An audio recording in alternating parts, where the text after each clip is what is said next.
ክብርት እመቤታችን ማርያም ቅድስት ልባይ የምትወዳት የምታከብራትና የምታገለግላት አንዲት መሰረት ነበረች። ይህችም የዋሂት ነበረች። ትጾምና ትጸልይ፣ በጸሎቷም ፍጻሜ ስለ ሙታን ትጸልይ ነበረ። በበጎ ስራ ጠላት የሆነ ሰይጣን ግን በጎልማሳ ተመስሎ ይፈትናት ጀመረ። ኃጢአትንም ስራ ጣፋጭ አድርጎ በማሳሰብ ድንግልናዋን አጠፋ። ከዚህም ስራ በኋላ ስለ ስራዋ በታላቅ ለቅሶ ንስሐ ገባች።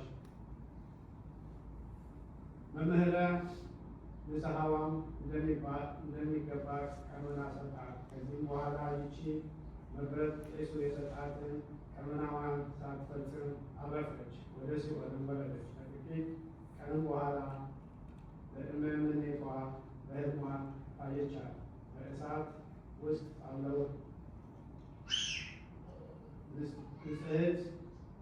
ንጽሕት የሆነች እመቤታችን ማርያም መጣች። ሌሎች መጥቼ አድንሻለሁ፣ ፈቃዴን የሚፈጽሙትንም ትእዛዜን የሚጠብቁትንም ሁሉ አድናቸዋለሁ፣ አትፍሪ አለች። እመቤታችን ቅድስት ድንግል ማርያምን የሚጸልዩ ጸሎት ጠቅመሻልና ብላ ነገረቻት።